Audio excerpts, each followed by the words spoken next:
We don't have a drug problem. We have a border problem. We don't have inflation. We have foreign manipulation.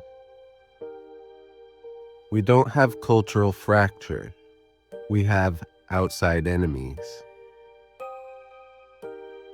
What if that story is wrong? What if isolationism isn't strength, but a myth we tell ourselves when self-examination feels heavier than blame? Because blaming others feels decisive, while looking inward feels destabilizing.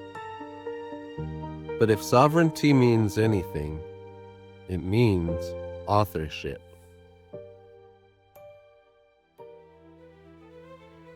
Isolationism, at its best, promises something noble: protection, self-determination, control.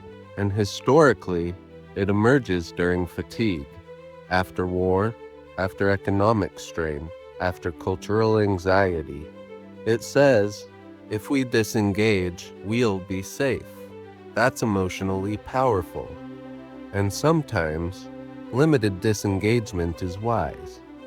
But myth begins when policy becomes identity, when sovereignty becomes insulation, when complexity becomes conspiracy, and when every external problem gets traced to an external villain. That's where Mismythology begins.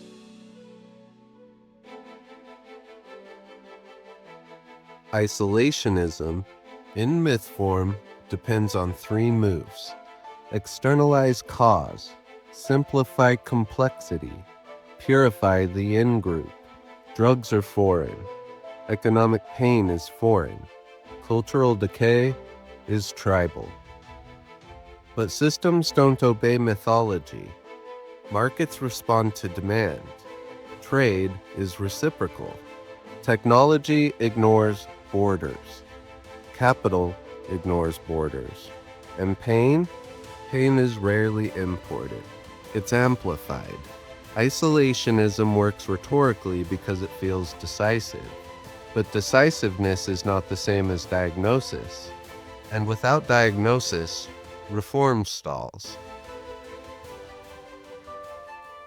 Here's where things get interesting. A week ago, I talked about how modern libertarianism often misreads John Locke. Locke did not invent rugged detachment. He built accountable individualism. He argued that natural rights precede government: life, liberty, property. But those rights implied responsibility. Locke's freedom was structured. It was reciprocal. It required self-governance before state governance. Rights without responsibility isn't liberty. It's adolescence. So here's the tension. If we claim sovereignty as a nation, are we behaving like a Lockean individual? Or are we outsourcing authorship for our dysfunction? Locke would not have asked, "Who can I blame?" He would have asked, "What is within my sphere to reform?" Sovereignty, properly understood, is not insulation. It is accountability at scale. Let's take something concrete: the opioid crisis. It's easy to say foreign supply. And yes, supply chains exist. But the United States consumes the overwhelming share of global illicit opioids. Demand drives flow. The addiction ecosystem didn't originate at the border.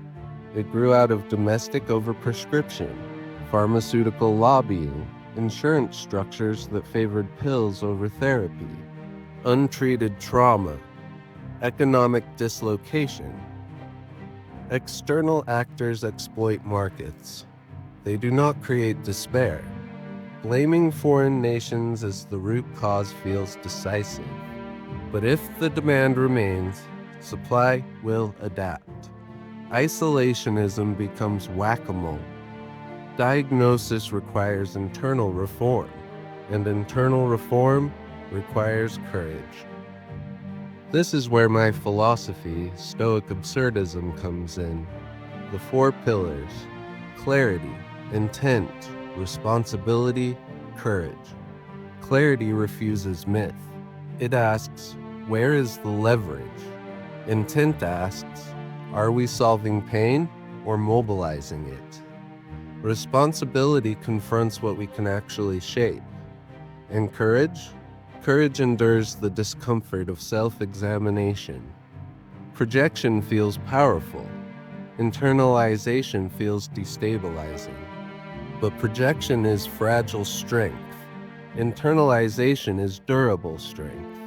Stoic absurdism doesn't deny global complexity. It refuses to surrender agency within it. The absurdity is this: we want insulation in a world built on interdependence. But sovereignty doesn't mean isolation. It means authorship.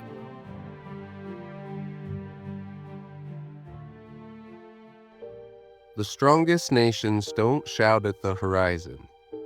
They repair what's under their feet.